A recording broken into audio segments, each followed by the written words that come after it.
자, 오늘은 우리가 후데이로라는 단어를 보겠습니다.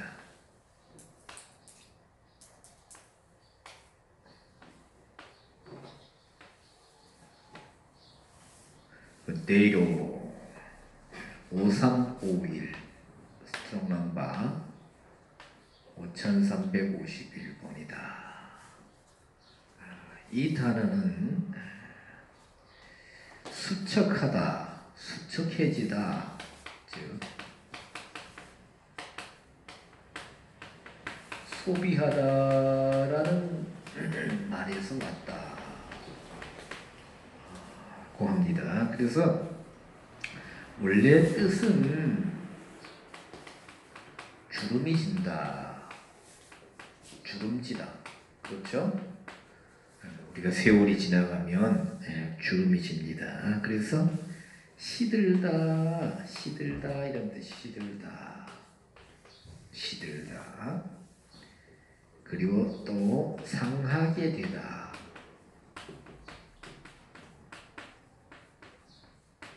상하게 되는데 어떤 과정에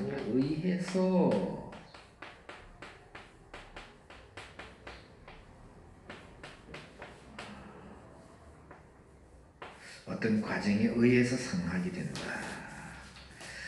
그래서 일반적으로는 이 단어는 멸하다 이런 의미가 있다 그러고요. 또 상징적으로는 뭐냐면 도덕적인 영향에 의해서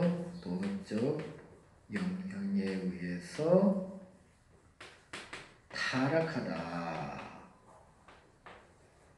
타락, 그렇죠? 이런 뜻을 가진 단어가 바로 후데이로. 근데 이 좀 발음을 히읗과 피읍이 좀 섞여 있습니다.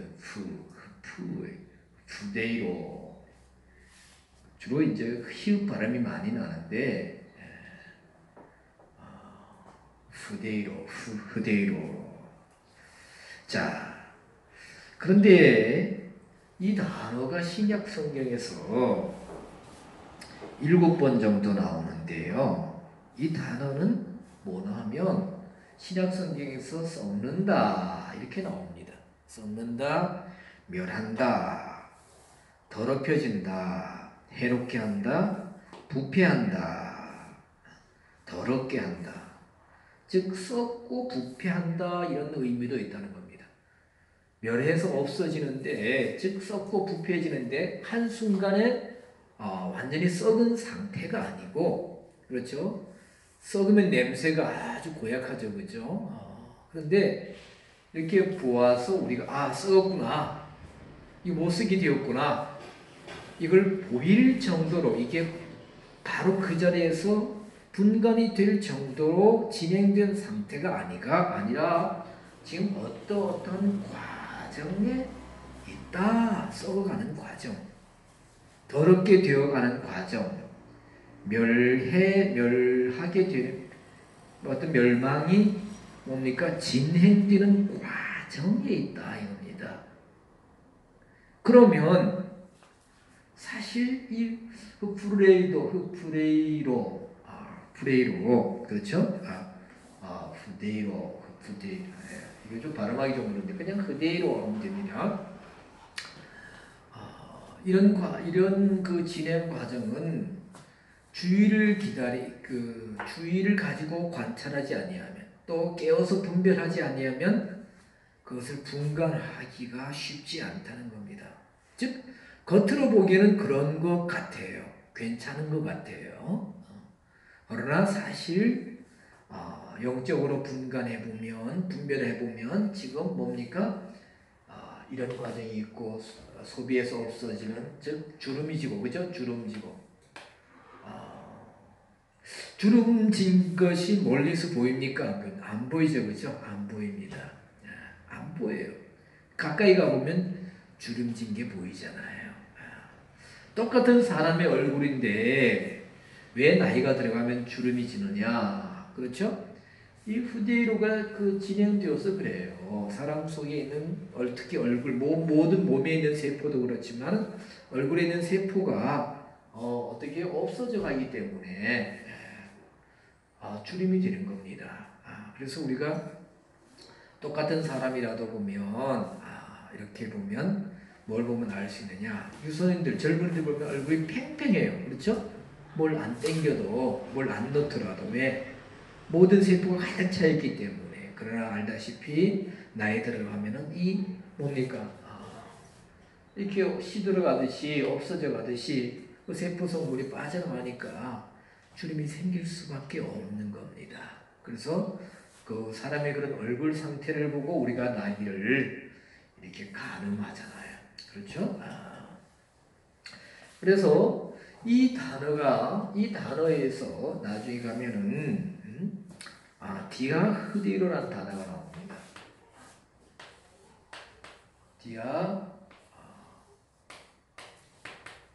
디아흐디로. 디아발로 플러스 후데이로. 즉, 디아발로 뭐 던지다, 또 후데이로 해가지고 이 단어는 나중에 가면 철저하게 부패하다. 그래서 이것은 이 단어는 뭡니까? 이 후데이로가 진행되어서 이제 완전히 부패해진 단계. 그래서 누가 볼 때도 썩었구나. 썩었구나. 그래서 우리가 이 디아흐드리가 나오는 데가 고린도후서 5장 16절인가요? 우리의 겉사람은 후패하나. 그렇죠? 겉사람은 후패한 것이 나중에 보면 보이지 않습니까? 20대, 30대는 좀 얼굴이 잘생기고 조금 차이가 날 수도 있지만 70, 80, 90 정도 되면 그 얼굴이 아무리 미남 미녀라도 90살 정도, 80 후반 90 정도 되면 그 얼굴에 주름도 많이 생기고 그렇죠? 윤기도 없어지고 또 뭡니까? 검버섯도 생기고 많이 생기고 그러면 아름다운 모든 모습이 없어집니다. 디아흐데로가 된다는 것입니다. 그래서 우리가 그 흐데이로가 사용된 이 용례들을 보면 아까도 말씀드린 것처럼 어떤 성도들의 영적인 상태나 또 저희들의 모든 외적으로는 보이지 않는 지금 진행되는 상태를 하나님과 멀어지고 흐데이로로 상하게 되고 주름이 되고 뭡니까? 어떤 타락하는 상태를 성경이 말하고 있다. 그것을 우리가 오늘 살펴보도록 하겠습니다. 자,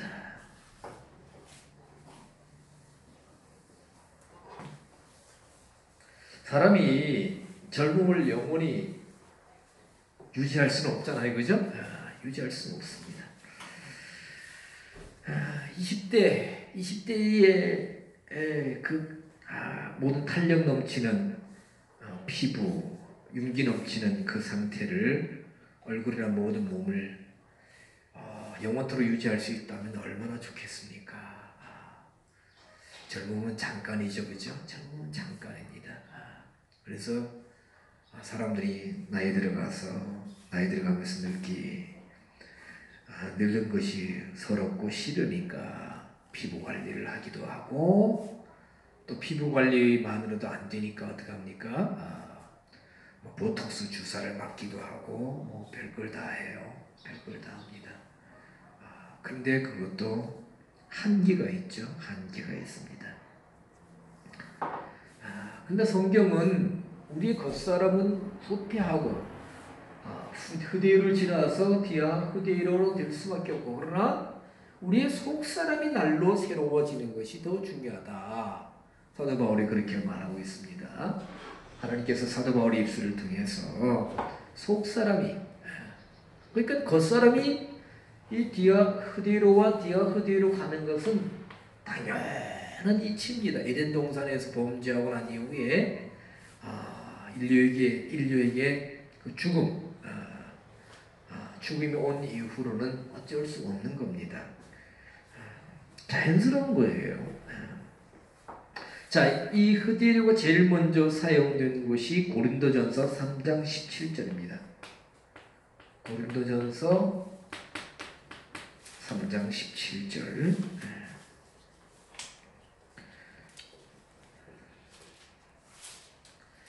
자, 보면 하나님의 성전을 더럽히면, 자, 좀 길게 쓰겠습니다.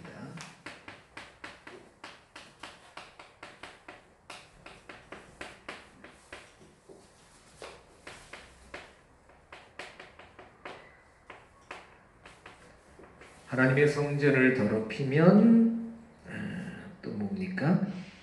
하나님이 그 사람을 멸하시리라.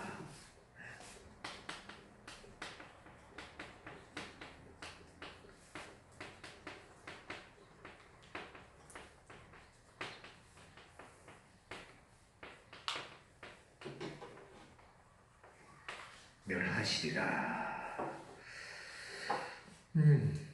여기 고린도전서 3장 17절에서 더럽히면, 그렇죠? 흐대이로 그 사람을 멸하시리라. 흐대이로 두 번 쓰여졌습니다. 구절상으로는 흐대이로가 신약 성경에서 성구 사전을 보면 7군데 쓰여졌는데 고린도전서 3장 17절에 2회 사용되었으니까 고린도전서 3장 17절에만 2번 쓰여졌어요. 그러니까 전부 한 8번 정도 흐대이로가 신약 성경에 사용된 것처럼 보입니다. 자, 우리가 하나님의 성전이다. 고린도 교회 교인들을 향해서 사도 바울이 말했지만 예수 그리스도를 머리로 모시고 우리가 예수 그리스도의 몸이 되고, 그리고 하나님 우리 속에, 예수님 우리 속에 거하시면, 그렇죠, 구약의 성전 개념도 성막에서 성전 개념이 다 하나님의 처소죠. 하나님의 처소. 근데 구약 시대에서는 장막과 성막, 그렇죠, 성소, 성전, 솔로몬 성전 안에 거하셨지만 이제 신약 시대에 우리가 하나님의 성전이다. 여기서 성전이라는 단어는 나오스입니다. 나오스다. 이 나오스 성전은 무슨 성전이냐? 지성소입니다. 지성소. 우리가 복음서에 예수님의 제자들이 헤롯이 짓던 성전을 가리켜서 저 건물들 할 때에 어떠합니까? 할 때 거기에 성전은 히에론, 에탄지 엡실론인지 히에론 하여튼 이런데 이것은 건물 전체를 가리키는 성전입니다. 건물 전체를 가리키는 성전이 있고, 그렇죠? 겉모습까지 다 가리키는. 그리고 고린도전서 3장 16절에 여기서 그 성전 할 때 뭡니까? 나오스 지성소다. 그렇죠? 우리가 모세가 하나님의 지시함을 받아서 성막을 지을 때, 그렇죠, 20규빗, 60규빗 전체, 그리고 여기가 20규빗 정사각형이 되어야 되는데 지성소입니다. 그렇죠? 그러면 너희가 하나님의 성전 지성소다 하는 것은 건물을 가리키지 않고 뭡니까? 성전의 것은 하나님을 모시는, 그래서 지성소인데, 그러면 지성소에 뭐가 있습니까? 지성소에 거룩한 기구들이 있죠, 그죠? 뭐가 있습니까? 법궤가 있고, 또 뭐가 있어요? 떡상이 있고, 분향단이 있고, 그죠? 또 뭐가 있어요? 등대가 있고, 또 뭐가 있어요? 갑자기 생각 안 나네. 또 뭐가 있어요? 향로. 분향단, 향로가 있나요? 금향로. 갑자기 생각 안 나네. 7개가 있잖아요. 분향단. 노제단은 바깥에 있나요? 자, 분향단, 등대, 떡상, 분향단. 하여튼 7개가 있죠. 갑자기 그런데 죄송합니다. 그러면 우리가 사실 하나님의 성전이다라고 하는 것은 무슨 의미냐? 우리 속에 이런 거룩한 기구 7가지죠? 기구가 있어야 된다는 겁니다. 우리 심령 속에. 그래서 우리가 출애굽기 여기 40장을 보면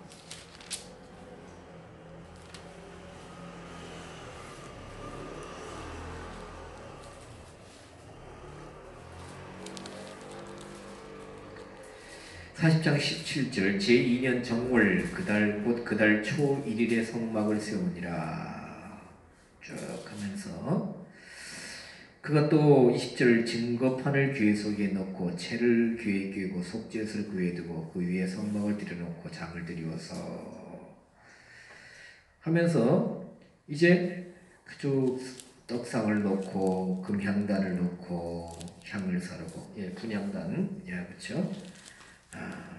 회막에 성막문 앞에 번제단을 두고 번제와 소제를 그 위에 드리니 쭉 했습니다.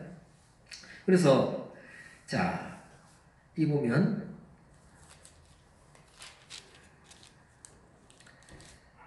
29절 40장 29절 또 회막의 성막문 앞에 번제단을 두고 번제와 소제를 그 위에 드리니 여호와께서 모세에게 명하신 대로 여호와 하나님께서 모세에게 명하신 대로 성막을 짓고 그 안에 거룩한 기구들을 만들어서 이렇게 배치하고 또 제사 지내는 모든 것이 사람의 고안과 생각대로 된 것이 아니라 하나님이 명하신 대로 모든 것이 되었다. 중요한 그거죠. 30절 또 물두멍을 회막과 단 사이에 두고 거기 씻은 물을 담고 쭉 했습니다. 그리할 때에 34절에 보니까 그 후에 구름이 회막에 덮이고 여호와의 영광이 성막이 충만하며 하나님 말씀하신 대로 이것이 되었을 때에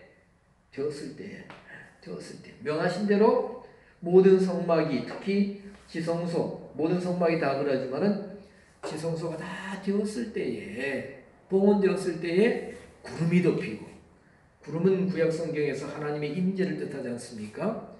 영광이 충만해졌다. 우리가 하나님의 성전이다. 우리 이 시대의 건물 개념의 성전을 자꾸 말하는데 물론 하나님을 예배드리는 처소니까 거룩한 전이다. 이 개념도 틀리지는 않습니다만 진정한 성전은 뭡니까? 하나님을 모시는 우리 심령의 성전이다. 심령의 성전이다. 그래서 그 심령 성전 안에 이러한 거룩한 기구들이 있어야 되고 좀 금으로 만들어지고 그죠? 그래서 하나님의 성품으로 우리가 되어질 때에 우리가 온전한 나우스 성전이다. 지성소다. 그런데 이런 하나님의 성전을 그대로로 더럽히면 여기서 더럽힌다 하는 단어를 보면 그대로인데 VIP 뭡니까? AS3 그렇죠? 현재 직설법 지금 반복적으로 능동적으로 더럽히면 그렇죠. 지성소 안에 뭡니까? 대제사장이 1년에 1차 들어가는데 깨끗한 사람만이 들어갈 수 있지 않습니까? 그렇죠? 대속죄의 제사를 위해서 그래서 어떻게 해요? 들어갈 때 여기서 물론 씻고 물두멍에 씻고 그리고 또 짐승의 피를 양의 피를 뿌려서 정결케 한 후에 들어가지 않습니까? 그렇죠? 깨끗한 대제사장의 이마에 여호와께 성결 늘 그 관에다가 여호와께 성결 글씨를 써놓고 또 청결한 상태가 되어야 들어간다는 겁니다. 그래서 우리가 영적으로 더러워지면 세상의 것을 통해서 욕심을 통해서 죄를 통해서 더럽히며 아니 우리가 사실 보면 이렇게 예배드리는 쳐서도 예배당도 깨끗이 청소하고 지금도 큰 교회 가면 그런 분들이 계신지 모르겠습니다만 그 전에 보면 나이 많이 드신 또 기도 많이 하시는 특히 새벽 기도 많이 하시는 요 권사님들 할머니 목사님 이런 분들이 특히 목사님 강대상 그죠? 깨끗한 이렇게 수건을 집에 쓰는 수건보다 더 깨끗한 수건을 가지고 오셔서 깨끗하게 이렇게 청소하고 닦고 그럽니다. 아무나 못합니다. 그게 서열이 있어요 보면. 아주 조심스러운 마음으로 기도하는 그 자세로 그렇게 하는데 중요한 것은 이렇게 눈에 보이는 교회 안 예배당 안도 그렇게 하는데 우리 뭡니까? 하나님 거하시는 심령 성전을 우리가 정결케 해야 된다. 우리가 세상의 더러운 세상의 많은 것을 통해서 우리가 더럽히지 않습니까? 여기서 더럽힌다는 단어가 현재 직설법, 현재 동작이 계속 반복을 나타낸다고 되어 있습니다. 그러면 만약에 성전을 더럽힌다. 근데 이 성전을 심령 성전, 나우스 성전, 그렇죠? 이것을 더럽히는 것이 보이지는 않습니다. 그리고 한순간에 이 성전을 후대로로 이렇게 더럽히고 부패하고 썩어가듯이 만드는 것이 아니라 우리가 세상과 접촉하고 세상을 더 사랑하고 또 뭡니까? 탐욕을 부리고 하면서 점점 우리 심령 성전이 더러워진다 이겁니다. 내가 더러워지는 문제가 아니라 그 문제뿐만 아니라 하나님이 거하실 수 없는 그 상태로 되어진다는 것입니다. 우리가 보면 많은 분들이 그렇게 말합니다. 하나님께서 왜 가나안 땅을 이렇게 이스라엘 백성들에게 주시면서 그 땅에 사는 많은 사람들을 그렇게 죽였느냐? 그렇죠? 다 죽이라고 하셨습니다. 그렇죠? 원래 아브라함과 이삭과 야곱에게 주셨던 땅인데 우리가 보면 이스라엘 백성들이 애굽에 내려가서 430여 년 동안 거하는 동안 이 함의 후손들이 와서 거하고 있었습니다. 근데 하나님께서 모세를 통해서 애굽에 올리시면서 하시는 말씀이 있어요.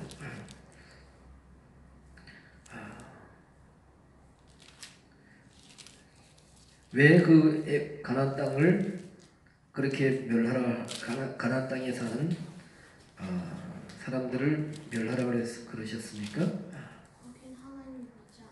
네, 하나님 믿지 않는다. 그렇죠. 그런데 대기 19장인가 보면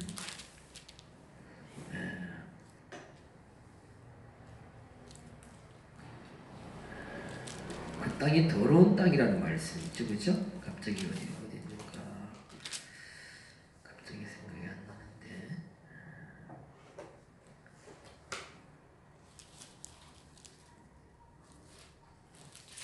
그 땅이 더러운 땅이라는 말씀이 있어요.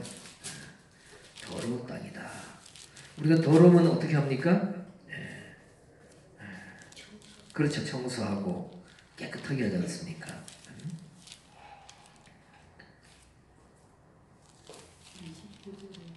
예? 아니 갑자기 생각이 안 나는데 어디 19장인가? 물론 더럽히지 말라는 말씀은 계속 나와요. 예?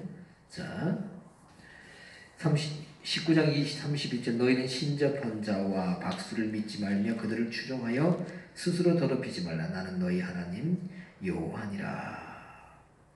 29절 네 딸을 더럽혀 기생이 되게 말라. 음풍이 전국에 퍼져 죄악이 가득할까 하노라. 또 21장 4절에도 제사장은 백성의 어른인즉 스스로 더럽혀 욕되게 하지 말지니라. 22장 8절 절로 죽은 것이나 들짐승에 의해 찢긴 것을 먹음으로 자기를 더럽히지 말라. 나는 여호와니라.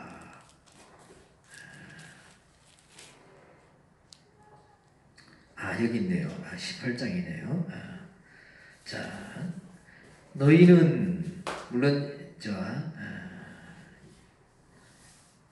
그 18장 23절부터 보면 너는 짐승과 교합하여 자기를 더럽히지 말며 여자가 된 자는 짐승 앞에 서서 그것과 교접하지 말라. 이는 문란한 일이니라.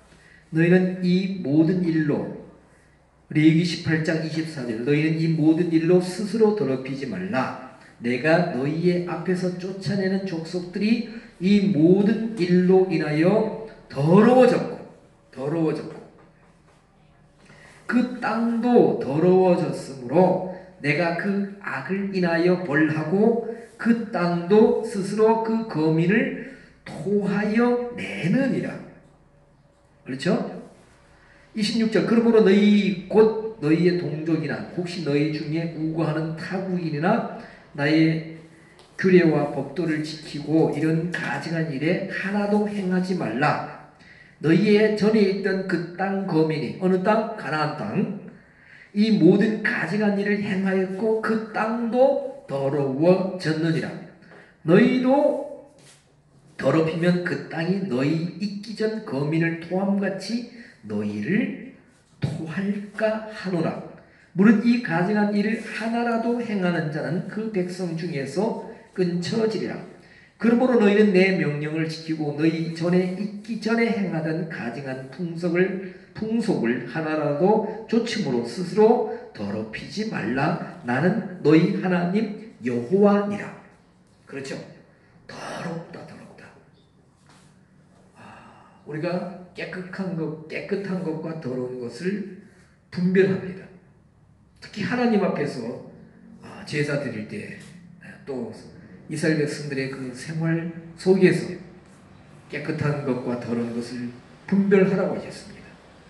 그리고 우리가 또 특히 음식 먹을 때뿐만 아니라 모든 면에서 분별하지 않습니까? 그래서 하물며 가나안 땅에 있는 원주민들이 다른 사람들 보기에는 열심히 사는 거예요. 그죠?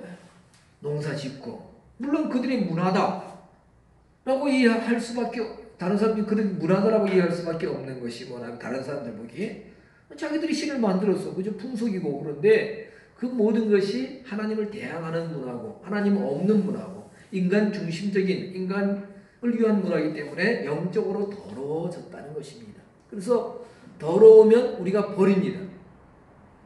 더러운 것이 들어오면 우리가 토해냅니다. 그래서 가나안 땅에 있는 그들의 모든 생각과 그들의 모든 행위가 하나님 앞에 더러워졌기 때문에 땅이 토해내듯이 하나님 그런 표현을 쓰시는데 그들을 쫓아내신다.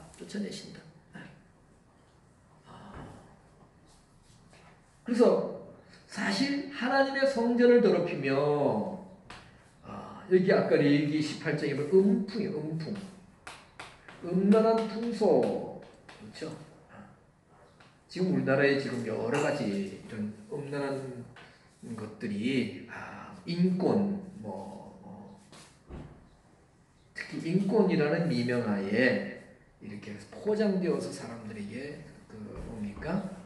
오히려 옹호를 받고 지지를 받고 있습니다. 동성애라든지 특히 동성애가 지금 심각한 도전인데요. 성경은 음풍이다, 음란한 풍속이다. 그렇죠? 그래서 하나님께서 심판하시는 장면을 이제 보게 됩니다. 소돔과 고모라가 그래서 완전히 다 없어졌지 않습니까? 노아 시대에도 그랬고. 그래서 하나님의 성전, 라오스 성전, 신령 성전을 우리가 보았던 것처럼 세상의 풍속을 좇고 또 세상의 잘못된 것을 따라 행함으로 말미암아서 뭐예요? 후대이러로 이렇게 더럽혀지고 하고 또 가치를 상실시켜 나가면 이제 중요한 것은 하나님이 그러한 사람을 어떻게 해요? 멸하신다. 후대이러로 서서히 그 사람의 영적인 상태나 모든 상태를 뭡니까? 마치 주름이 지듯이 시들시들해지듯이. 그렇죠? 우리가 꽃을 꺾습니다. 식물을 꺾습니다. 그러면 어때요? 몇 분간, 한두 시간은 생생한 것 같아요. 그러나 이미 그 순간부터 어떻게 해요? 시들어가는 겁니다. 시들시들해져 가는 거예요. 이 모든 뭡니까? 원 상태를 잃어버리는 겁니다. 점점점 뭡니까?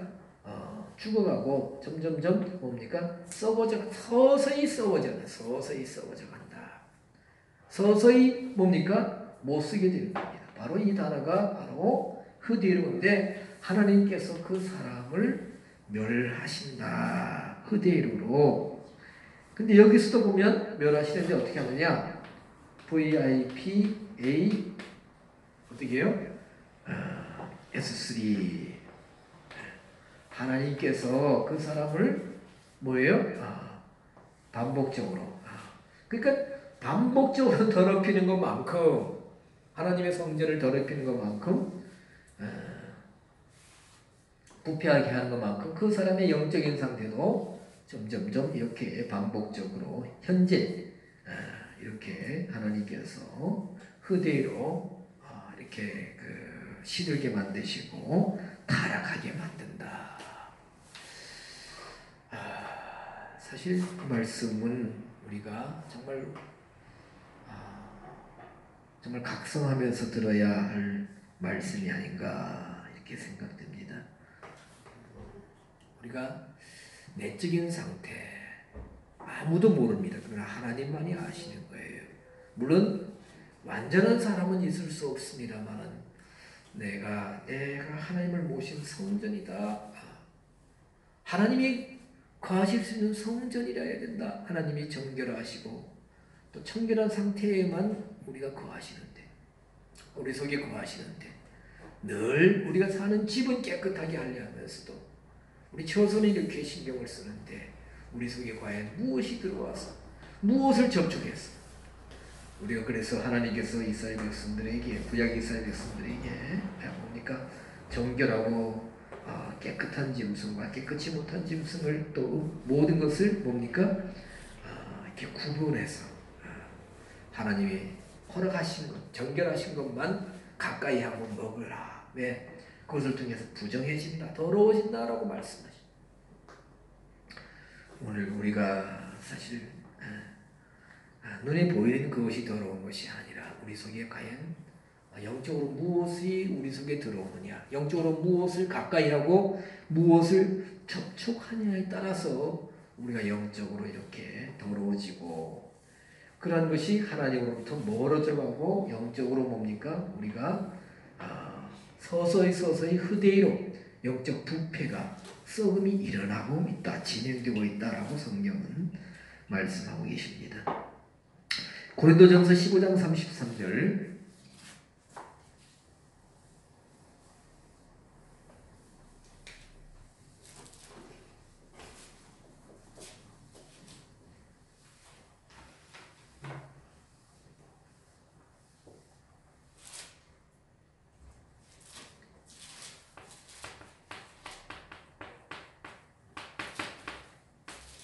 고린도전서 15장 33절 악한 동무들은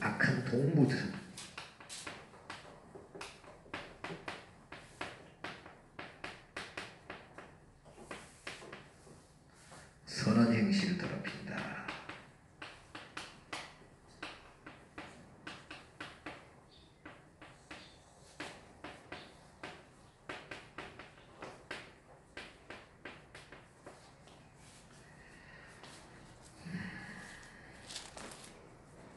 고린도전서 15장 33절 자, 속지 말라. 악한 동무들은 선한 행실을 더럽히나니 이렇게 됐죠. 고린도전서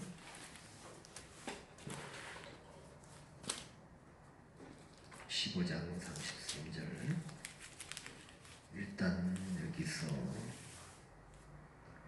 VIPA 또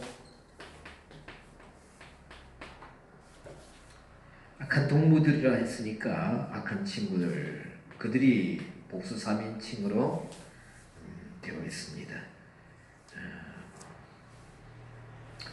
자, 뭘 속지 말라는 거냐? 그냥 속지 말라는 것이 아니죠. 고린도전서 15장은 우리가 부활장이라고 합니다. 부활장. 부활장이다. 사실 우리 기독교의 가장 큰 소망이 아마 부활일 것입니다. 부활. 다시 산다. 그렇죠? 사람은 죽으면 다시 일반적인 사람은 살 수가 없습니다. 죽음은 이별, 영원한 이별이기 때문에 그렇게 슬퍼하는 것입니다. 슬퍼하는 거예요. 그저께 산에 갔는데 이렇게 요즘 산소들은 보기 좋습니다. 벌초를 싹 깨끗하게 해놓고 그러니까 산소가 깨끗하죠. 그리고 평소에 잘 이제 풀에 가려져서 보이지 않던 앞에 이렇게 뭐 밥상입니까? 이렇게 상이 있죠. 이렇게 있습니다. 그럼 여기 상에 보면 이렇게 글자가 쓰여졌어요. 누가 있다. 앞에도 있죠. 여기 누가 지금 있다. 뭐 밀양 박씨다. 안동권 씨다.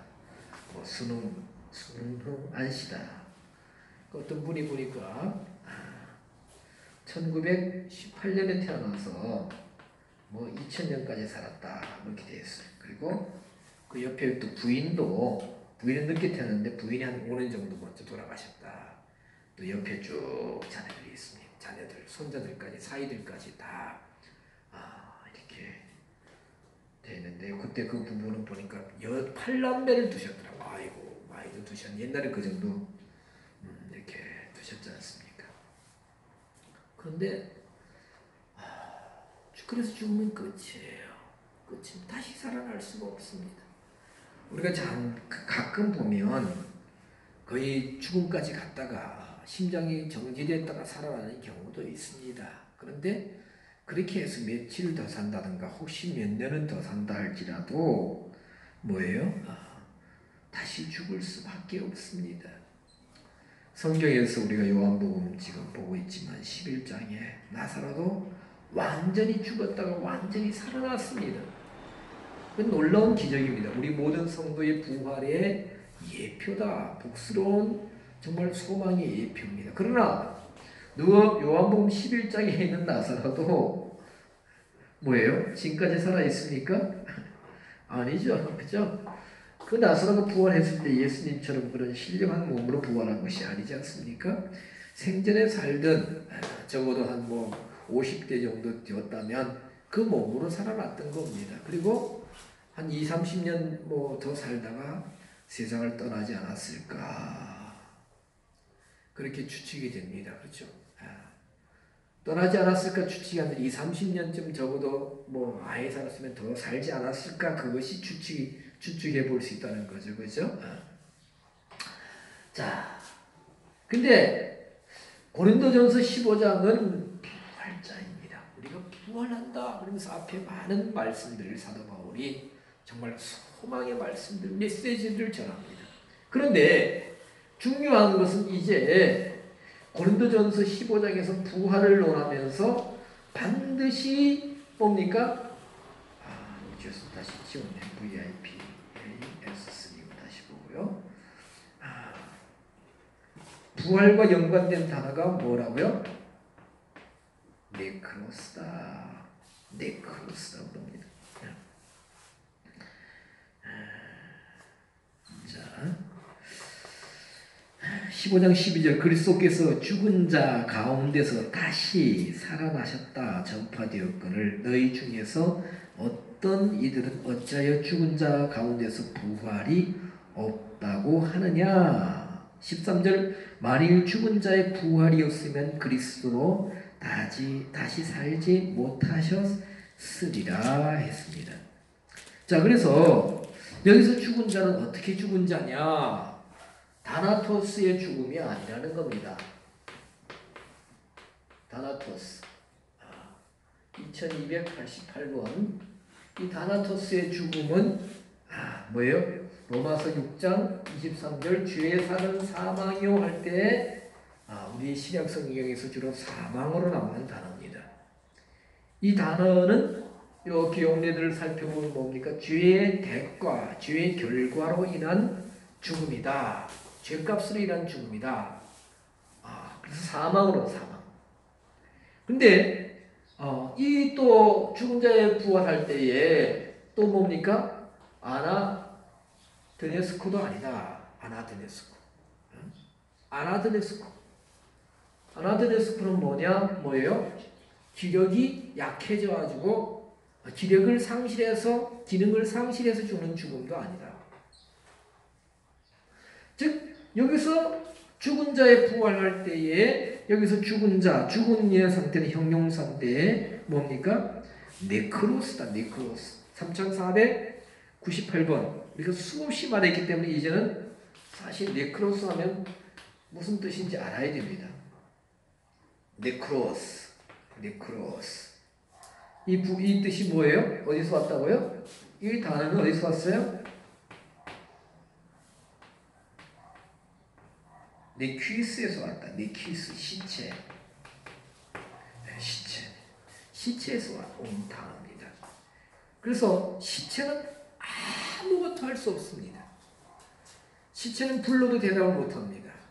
시체에 위에다가 눈 한번 떠봐. 오른쪽 눈 떠봐. 한쪽 팔 들어보시오. 우리가 병원에 가면 의사들이 이렇게 검진할 때 많이 팔이 아픕니다. 그럼 들어보세요. 네네, 올라갑니까? 안 올라갑니까? 아니면 눈이 어떻게 하면 눈 깜박해 보세요. 아니면 허리 한번 틀어보세요. 근데 시체를 만 명의 시체를 갖다 놓고도 자 여러분 손 먼저 들 사람 내가 살려주겠어. 완전 시체는 뭡니까? 손가락 하나 까딱 못합니다. 그래서 시체 이 반응이 없습니다. 완전히 반응이 단절되었어요. 그래서 네크로스의 의미는 뭐냐? 3400 네크로스의 의미는 모든 용례의 쓰여짐을 볼 때 뭐라 그랬어요? 무반응이다. 무반응. 그러면 이 죽은 자가 어떻게 부활하느냐? 이 무반응이 신약 성경에 쓰여진 용례를 보면 중립적인데 하나님에 대해서 무반응하느냐? 세상과 죄에 대해서 무반응하느냐?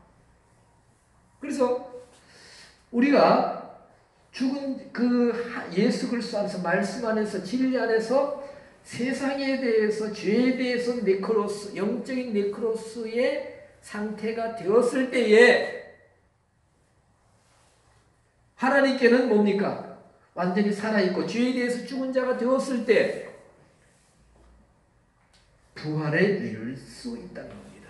그래서 신약 성경에서 우리가 부활과 연관된 죽음은 반드시 네크로스 단어입니다.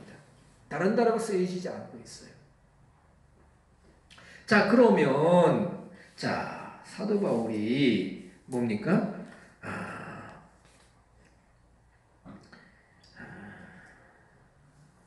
고린도전서 15장에 보면 15장 22절 아담 안에서 모든 사람이 죽은 것 같이 그리스도 안에서 모든 사람이 삶을 얻으리라 했고요. 자, 그러면서 15장 29절에 보면 만일 죽은 자들이 도무지 다시 살지 못하면 죽은 자들 위하여 세례받는 자들이 무엇을 하겠느냐? 어찌하여 저희를 위하여 세례받느냐? 여기 참 어려운 얘기를 합니다. 사도 바울은 나는 그리스도 안에서 뭡니까? 죽고 있다. 그래서 31절을 보면 형제들아 내가 그리스도 예수 우리 주 안에서 가진 바 너에게 대한 나의 자랑을 두고 단언하노니 나는 날마다 죽노라. 날마다 죽노라. 우리가 사도 바울이 내가 부활에 이르려 하는데 지금 나도 완전히 죽지는 못했어. 사도 바울이 말해. 그래서 사도 바울이 뭡니까? 갈라디아서 나는 뭡니까? 내가 그리스도와 함께 십자가에 못 박혔다. 자의적으로 나를 위해서 아무것도 할 수 없는 상태가 내가 되었다. 십자가에 못 박힌 사람은 아무것도 못하지 않습니까? 자기를 위한, 그죠? 못하지 않습니까? 근데 나도 사실 네크로스의 죽음을 완전히 이루지 못했다. 그래서 아까 아나드네스코가 아니라 아포드네스코, 죄송합니다. 아포드네스코. 나는 날마다 죽노라. 날마다 죽노라라고 31절에 말했습니다.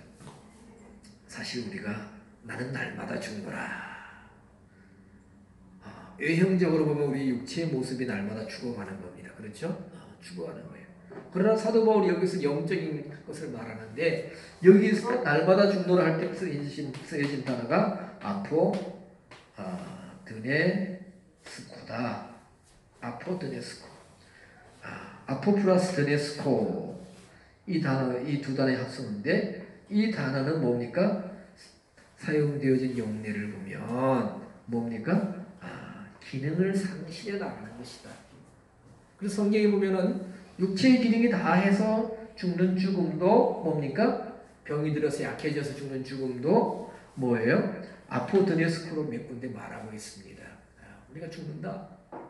그런데 사도 바울이 나는 날마다 죽는다는 것은 내가 뭡니까? 죄에 대해서 날마다 죽는다는 겁니다. 세상에 대해서 날마다 죽는다는 거예요. 처음에 네크로스 단어를 발견하고 그 의미를 깨닫고 나서 나는 날마다 죽노라라는 단어가 바로 네크로스겠구나 라고 했는데 아주 자신있게 고린도전서 15장 31절을 펴보니까 전혀 엉뚱한 다른 단어가 쓰여져 있는 거예요. 아포드네스코? 이게 뭐지? 그래서 한참 동안 정말 꽤 오랜 세월 동안 네크로스와 아포드네스코를 성구사전을 갖다 놓고 적어놓고 이렇게 비교를 해보고 기도하면서 보다 보니까 아포드네스코는 뭐예요? 기능을 하나씩 조금씩 잃어버리는 것이다. 기능이 조금씩 없어져 가는 것이다. 그렇죠. 대단히 죄송한 표현입니다만 혈기왕성한 젊음이 있고요. 50대 60대를 지나서 70대 그래서 만약에 어떤 분이 한 80대 후반 90대가 되어서 이제 병원 침상에 누워서 아니면 요양원 침상에 누워서 꼼짝도 못하고 있어. 가령 그래서 이렇게 기저귀까지 채워졌고 걷지도 못하고 침대도 내려올 수 없고 그래서 먹는 것도 잘 못 드셔가지고 이렇게 이렇게 뚫어서 관을 넣어가지고 거기를 통해서 이제 죽을 넣어준다든가 아니면 이제 그 영양제 주사에 의지해서 살고 있다면은 그런 분들이 있을 수 있지 않습니까? 또 우리의 미래의 모습이 그렇게 될 수도 있는데 그래서 어른들이 죽을 때 참 잘 죽어야겠다. 아프지 말고 그냥 자다가 그냥 깨지 못하고 하고 잤는데 그냥 깨어나지 않으면 자식들도 편하고 본인도 고통이 없다 그런 말씀을 하시는데 아까 말한 것처럼 그런 노인이 뭡니까? 병상에 누워서 아무것도 할 수 없는 상태 나중에 정신까지 잃고 아무리 누가 와서 자식들이 와도 모르는 상태라면 죽어있는 사람과 어떻게요? 별반 차이가 없죠. 그죠? 차이가 없습니다.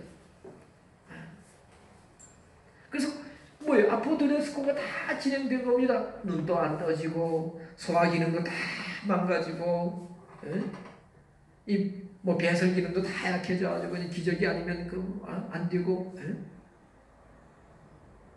씹을 수도 없고 귀도 안 들리고 정신도 다 그래 아포드네스코가 진행되고 거의 마지막까지 된 겁니다.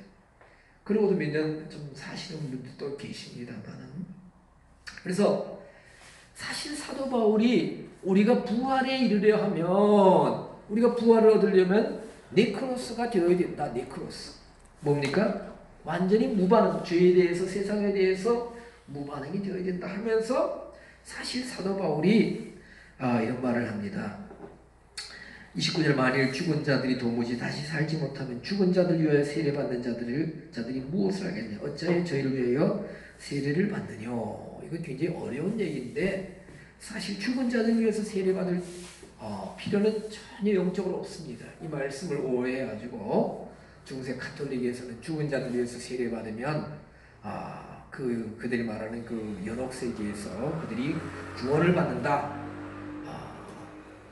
또 뭐 하여튼 그런 그 잘못된 가르침이 있었어요. 그래서 이렇게 면죄부 팔듯이 이렇게 뭐 사람들한테 헌금을 강요하기도 하고 또 정통 기독교에서도 아마 이것을 오해한 것 같습니다만은 여기서 죽은 자들이라는 것은 좀 어려운 얘기입니다만 네크로스로 죽은 자들 위해서 이 복음 전하는 자들이 죽음과 같은 뭡니까? 뭐예요? 고통을 통과한다는 겁니다. 예수님께서 마태복음 뭐예요? 20장인가 보면 여기 조금만 더 봅시다. 이게 좀 어려운 얘기이기 때문에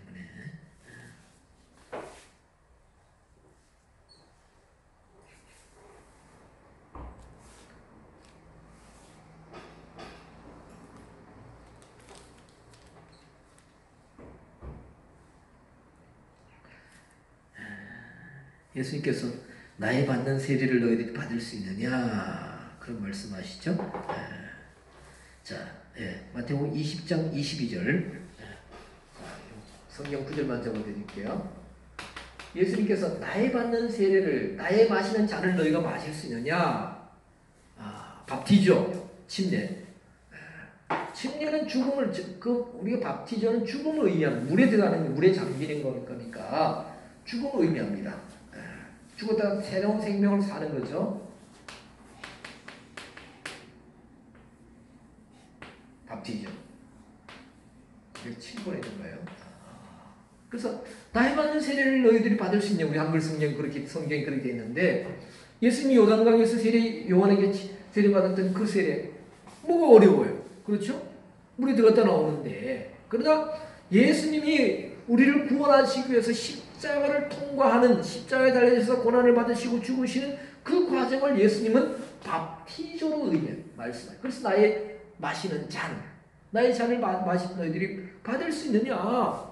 그래서 이 잔이 내게서 할 수만 있거든 이 잔이 내게서 지나가게 하옵소서라고 예수님 기도하셨잖아요. 그죠? 아버지 하나님께. 그래서 죽은 자들을 위해서 세례를 받는다는 것은 영적으로 네크로스로 죽어서 세상에 대해서 죄에 대해서 살아있는데 하나님께 대해서 죽어있는 자들을 위해서 정말로 복음을 증거하기 위하여 모든 고난을 모든 과정을 통과하면서 고통을 겪으면서 그들에게 전하는 모든 어려운 과정, 죽음과 같은 고통스러운 과정, 그 과정을 뭡니까? 세례로 표현했다는 거예요. 세례. 그래서 30절을 보면은 어째 우리가 때마다 위험을 무릅쓰리요? 그렇죠. 위험을 무릅쓰고 31절 형제들아 내가 그리스도 예수 주 안에서 내가 가진 바 너희에게 대한 나의 자랑을 두고 단언하니 나는 날마다 죽노라. 날마다 죽어간다. 그래서 내가 범인처럼 에베소에서 맹수로 더불어 싸웠으면 내게 무슨 유익이 있느냐. 참 어려운 얘기를 하는데 다른 사람들과 같이 에베소에서 맹수로 더불어 싸웠으면 아무 유익이 없다. 이거 참 어려운 얘기예요. 근데 고대 세계에서는 이 크리스찬들을 붙들어서 이렇게 그 사자에게 던져줍니다. 어떤 데는 그들이 즐기기 위해서 원형 경기장 안에 그들이 많은 그 로마의 귀족들이 모여서 마치 경기를 즐기듯이 크리스찬들을 잡아서 운동장에 던져놓고 사자들이 찢어져 죽게 하고 또한 그 크리스찬들에게 그 양이나 짐승의 가죽을 씌웁니다. 그럼 지금 사자가 보기에는 얼핏 보기에는 양 한 마리가 들어왔네, 소 한 마리가 들어왔네 가지고 팍 가서 물고 뜯고 죽입니다. 이렇게 짐승으로 싸웠다는 것이 아니고 에베소는 우리가 사도 행전 19장에 보면은 사도 바울이 뭡니까? 6개월 동안 강론하고 에베소에서 두란노 성원을 세워가지고 뭐예요? 2년 동안 강론하고 디아노이고로 디알리고마이로 강론했죠. 그죠?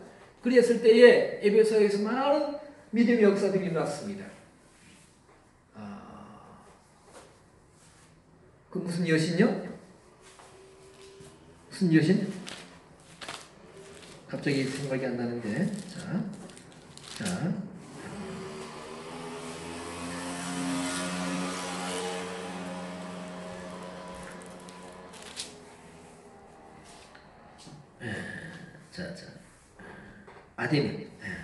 아데미. 아데미 여신을 섬기는 사람들이 어떻게 했어요?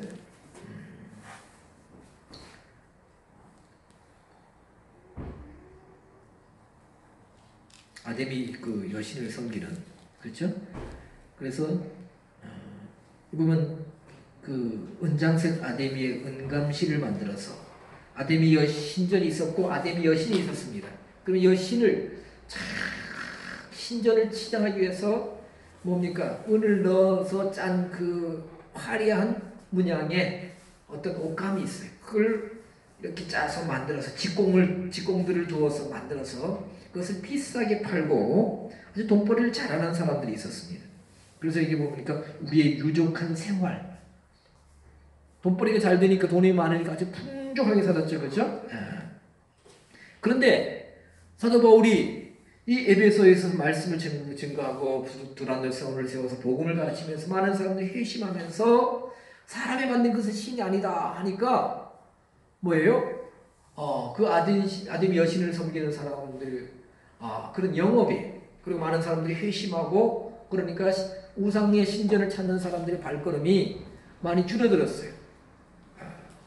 그러면서 이제 그들이 우상에 섬기는 그 용품을 파는 또 은감색 실을 만들어서 또 이 천을 만들어 파는 사람들이 영업에 큰 타격을 입으니까 사도 바울에게 이렇게 막 사도 바울을 붙들고 어떻게 해요? 고소하고 막 뭐 어떻게 했습니까? 사도 바울을 막 이렇게 어렵게 하고 막 붙들어서 막 어떻게 했어요? 고소 핍박했습니다. 그래서 어떤 일이 있었느냐? 여기 보니까 또 어떤 사람들은 그 마술하던 사람들이 그 책을 모아 가지고 와서 말씀을 듣고 막 불태워 버렸습니다. 은 5만 냥이나 될 정도로의 그 마술하는 책, 굉장한 회개하는 역사가 일어나니까 그 사람들이 막 짐승떼처럼 달려들어서 어떻게 했어요? 사도 바울을 막 마치 뜯어먹을 것처럼 막 괴롭히고 갖다 고발하고. 우리가 짐승들이 으르렁거리는 거 보죠, 그죠? 으르렁거릴 겁니다. 우리가 보면 특히 하이에나 동물 세계 보면 하이에나들이 참 얄미워요. 떼를 모여다니면서 이 하이에나들이 떼가 많으면 사자들이 사냥한 것도 막 뺏습니다. 그렇죠? 자기들이 사냥하면 되는데 물론 사냥 야그 강식의 세계니까 그 어린 뭡니까 순한 임팔라나 또 이런 뭡니까 얼룩말 새끼들 그죠? 얘네들을 사냥하는 자체가 참 슬퍼요. 그러나 어쩔 수 없는 거예요. 그런데 이 하이에나 떼들이 막 사자 모임까지 막 탐내고 어르렁거리는 보면요 들깨 떼들처럼 아주 짐승의 맹수의 본연의 모습이에요. 사자들도 그렇지만 자기 배만 아는 겁니다. 남의 입장을 전혀 고려하지 않고. 그래서 사도 바울이 내가 에베소에서 다른 사람들처럼 맹수로 더불어 싸웠다는 것은 이 복음의 역사로 뭡니까? 많은 회개가 일어나고 많은 역사가 일어나서 우상을 섬기고 또 마술을 행하던 그 사람들이 사도 바울에게 화가 나서 자기들의 많은 뭡니까? 손해를 당하게 되고 자기들이 이익의 소망이 없어지는 것을 분내어서 사도 바울을 마치 물어뜯으려는 짐승들처럼 막 으르렁거리고 화를 내고 뭐예요? 막 아까 했던 그런 장면들처럼 막 사도 바울을 붙들어가지고 가서 막 고발하는 그 모습을 뭐예요? 어떻게? 맹수에 비교했다. 그리고 성경에서 뭡니까? 우리가 보면 짐승은 보면 하나님 총명이 없으면 짐승이다. 그렇죠? 총명 없으면 짐승이다. 성경은 말하고 있어요. 그래서 내가 그들하고 싸우지 않았다. 왜? 내가 죄에 대해서 세상의 어떤 그런 도전에 대해서 하나님께만 내가 살아있는 자가 되었기 때문에 내 크로스 죽어있기 때문에 세상에 대해서 그들이 고소를 하든 그냥 반응을 안 했다. 같이 으르렁거리지 않았거든. 그래서 뭐냐 하면 우리가 네크로스의 죽음이 되어야 부활에 이를 수가 있다. 그런데 돌고 돌아서 자 그러면 악한 동물들은 선한 행실을 더럽힌다 했습니다. 여러분들도 네크로스로 죽어야 되는데 죄에 대해서 세상에 대해서 유혹에 대해서 죽어야 되는데 악한 친구들 카코스의 어떤 그런 여기 친구는 호밀리아라는 단어인데 그런 교제나 그런 상호교통, 친밀한 교제 이런 뜻이 있습니다. 호밀리아가 이 신약성경에 딱 한 번 쓰여졌어요. 아주 선한 행실들을 더럽혀서 점점점 뭡니까? 이렇게 후대로로 만들어가고 있다. 그래서 여러분들이 영적으로 네크로스 죄에 대해서 죽고 세상에 대해서 죽고 유혹에 대해서 죽고 하나님께 대해서만 산 자가 되어가지 못하도록 세상을 사랑하고 죄를 사랑하고 뭡니까? 물질을 사랑하고 유혹을 사랑하고 탐욕을 사랑하게 만든다. 그러면 네크로스로 죽어가는 것이 아니라 네크로스 점점 하나님과 멀어져 가고 있고 더러워져 가고 있다. 그래서 우리가 부활이라는 것이 그냥 교회 잘 다니고 하나님 잘 믿고 열심히 신앙생활 하면 되는 것만이 아니라 뭐예요? 이렇게 네크로스로 죄에 대해서 세상에 대해서 죽고 또 죽어야 완전히 죽어가야 어떻게 해요? 부활을 이룰 수 있다. 영원한 영광의 부활. 그래 하려면 뭡니까? 어떤 세상과 어떤 교제를 나누고 있느냐? 내가 교제를 나누고 있는 대상이 어떤 대상이냐? 여기 사도 바울은 고린도전서 15장 33절에서 악한 동물들, 악한 동무들 여기서 악한 카코스라는 악입니다. 본질적인 성품의 타락을 가리켜 말하는 그 카코스라는 단어예요. 그런 그 사람들, 그런 교제는 뭡니까? 선한 행실, 유익한 일들을 뭡니까? 점점 푸대로 만들어가고 있다. 그래서 사도 바울이 이제 고린도후서 6장에 가면은 우리가 빛과 어둠이 함께 할 수 없으며 그런 말씀들을 하고 있는 것을 봅니다. 자, 그래서 오늘 후대로 시간이 많이 갔기 때문에 이 두 단어만 보았습니다. 그래서 사도 바울이 내가 날마다 지금 아포드레스코로 죽어가고 있고 그 결과가 에베소에 있어서 말할 수 없는 뭡니까? 오해를 받고 그들 보기에는 오해가 아니죠. 우리를 그 에베소에서 우상을 섬기는 사람들 보면 자기들을 완전히 망하게 하는 사도 바울이 그렇죠? 자기들의 사업이 다 결단나게 생겼고 또 많은 사람들이 자기들 추종하는 사람들이 복음을 통해서 하나님께로 돌아오면은 자기들에게 많은 유익이 없어집니다. 완전히 복상 망하는 거예요. 그래서 무너뜨듯이 사도 바울에게 와서 화를 내고 삿대질을 하고 욕을 하고 막 진짜 짐승떼처럼 막 물어뜯을 기세로 그래 하면서 갔다가 고발을 하고 그런데 대적하지 않았다. 그 맹수들과 내가 대적할 필요 없는 맹수 같은 사람들, 짐승 같은 사람들에게 오직 하나님께 맡기고 왜? 내가 날마다 죽어가는 사람이었고 또한 죽어가는데 네크로스의 목표로 죽음에 이르려는 그래서 네크로스 통해서 어디에요? 부활. 그러면 여러분들도 이런 영광된 부활에 이르려면은 뭡니까? 날마다 기름을 상실하는 자아를 사랑하고 또 현실을 사랑하고 또 뭐 이런 영적인 내적인 자의지적인 기능들을 상실해 나가야 되는데 악한 동무들이 악한 사람들과 교제하면 이것이 끊어지지 않는다. 그래서 이런 교제를 멀리해야 이런 상태가 진행되어서 부활할 수 있다. 그러니까 영광의 부활에 대해서 쭉 말하는데 그 부활을 얻기 위한 과정이 바로 이와 같은 것이다 라고 사도 바울이 말씀하고 있는 것을 볼 수가 있습니다. 기도하겠습니다.